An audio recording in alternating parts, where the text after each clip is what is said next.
Welcome to Gardens of the Green Beret. This is part 2 of a 4-part series on Antoine Gomez, aka OG Silverback, here on YouTube. He was sent to us by the YouTube channel Master Sergeant Retired.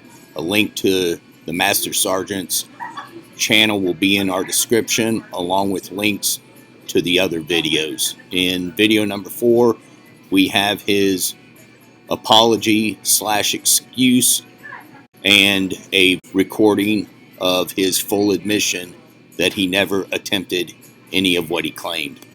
So, I joined the fucking military, homie. Right. And this is what happened, man. Back east when I was going to school, if you played sports, you didn't have to hit the books. Right. So I went from a straight A student, They make sure you stay. Yeah. I went from a straight A student to just a jock. Like I wasn't attending class. Right. You know, just playing sports. So my intelligence kind of went down, right? So when I tried to go to the military, first place I went to the Air Force, I wanted to be an airline mechanic. Okay. I didn't have the scores. Right. So then I went to the Navy. I wanted to be a submarine fucking pilot. I didn't have the scores. Wow. Okay. So then I went to the Army. I had the scores, man. I had the scores, nigga, homie. Yeah, so I went in as what's called 11 Bravo. I was just a grunt, you know, just learning weapons because I like to shoot stuff and kill stuff. So then I wanted to be fucking Special Forces. So there's a path you got to go. You got to be 11B, and then you got to go Airborne Ranger, and then you got to go Special Forces. Woo. So that's how I ended up out here in California. So the first place I hit was called the Presidio, San Francisco. Okay. So I'm Special Forces training and everything. And then I was like, I got lumped up and everything. And I was like, man, Arnold was my idol. Because when I was in YA, we just read Arnold's books, just hitting it, hitting it, right? So I was like, hey man, where's Arnold, right? I'm in San Francisco. It's Arnold Schwarzenegger. Yeah, Arnold Schwarzenegger. Right. This is back home in the 80s. When he was dumb swole. Yeah, I know what you mean. So then I'm in San Francisco, like, hey, where to get out? He said, I don't work that way, soldier. You're Special Forces, you know what I'm saying? Right.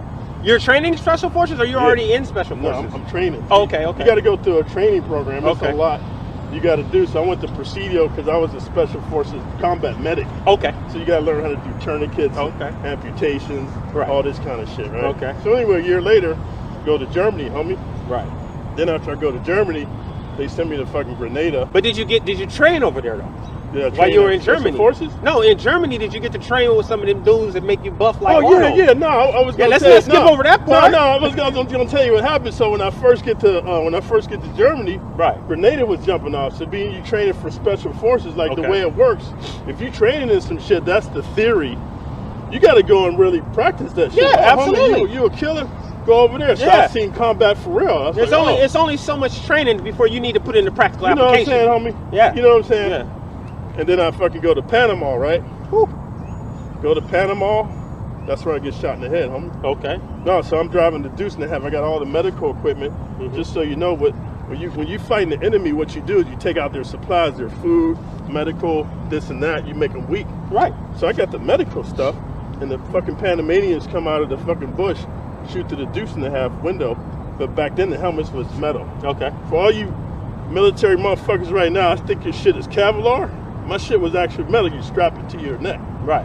And so the only thing that saved me, when the bullet hit the Deuce and a half window, you know how bullets spin like this? Yeah. It changed the trajectory. It started tumbling. And when it hit my my helmet, it just pierced my skull, but it didn't go into my brain. Okay.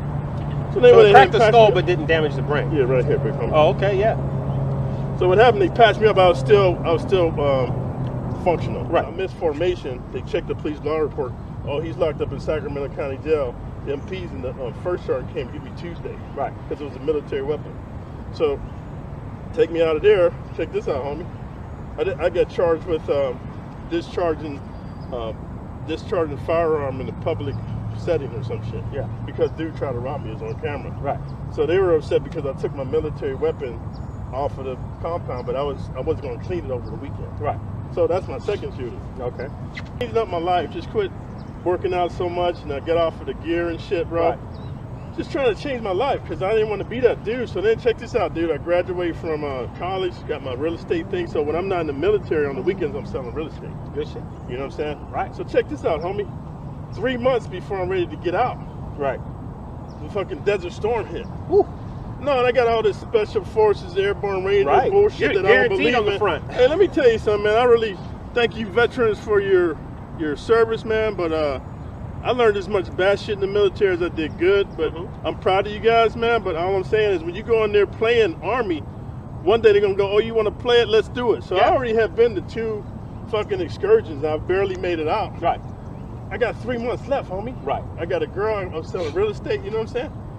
So then I'll be honest with you, man. I was kind of afraid that I wasn't going to make it back. I was like, damn, I got real estate. I got all this stuff going for me. I'm doing bodyguard, meeting movie stars. Like, I got a good life. Right. And I'm knowing if I go over there, I might not make it back, right?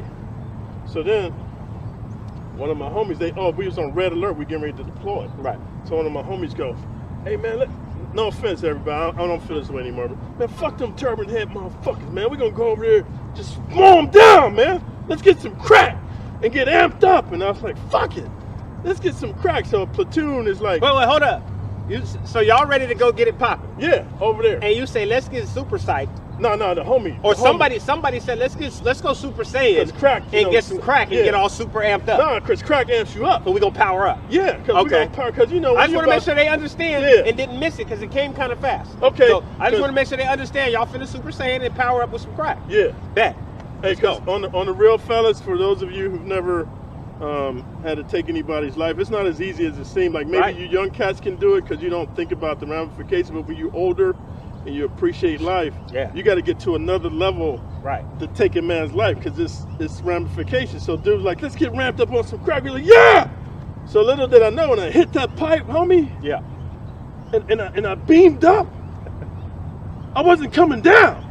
Right. So then we only had 2 rocks and we smoked them motherfuckers. And when it was done, like crack only lasts for like 30 minutes, man. Oh shit. You come down. Damn. So then I was like, let's get some more of that shit. Right. So me and my 2 homies, the one who told us, I ain't gonna say his name, because he's still in the game, but he's like, man, let's go get some more of that shit. So you guys know in the 80s, like Fort Ord was a lot of drugs and prostitution and gangs. Like on base, it was motherfuckers getting smoked. Homie, it's no joke, man. That's why they closed Fort Ord. Right. Too much shit going on. You got Crips, Bloods, Serenos, it's crazy. Oh shit, okay. No, it's crazy, right? So then they, they put us in the brig, man, and then back then they start changing the image of the military. So before, a lot of military dudes had drug addictions. Right. Whether it's alcohol, heroin, cocaine, whatever. The military, I guess the president wanted to clean it up, so now they got a no tolerance for drugs. Right. So we coming back on base, we got the fucking crack, we got the fucking gun, right? And then we test positive. So then they like, hey, there's no tolerance for drugs. Oh, zero tolerance. No, they just switched overnight. Oh, okay. That's what I'm saying. Overnight they just switched because I guess with Desert Storm and all the political stuff. So then they say, hey, you got 2 choices, soldier. You go ahead and get court-martialed. We send you to Fort Leavenworth. You try to salvage your career, right? Because they strip you all your rank, you start all over again, right? Or we can give you a dishonorable discharge. These motherfuckers, I only had 3 months left any motherfucking way. Right. Like, give me a dishonorable. Right. So my other 2 homies like, yeah, fuck that. Yeah. So what the military do, Big Nate, when you get out, like wherever you came to the military from, they give you enough money to go home. So you can either fly. They just give you, they say, oh, this is how much money it costs. I forget how they calculate it. Right. And they just cut you a check. Okay. So I got my check. When I came in the Army, I came in from Philly. Okay. Because when my mom and dad divorced, I went to school. In the school months back east, they do the summer vacation thing. So during the school months, I was living in Philly. And then in the summer, I stayed with my dad in New York. Right. So I came in from Philly, so they gave me enough money to get back to Philly. I didn't want to fly, I had a car. Right. So then my other homie was from Denver, and the other dude was from Washington State. Right. So we got our money, and guess what we do, homie? Cali.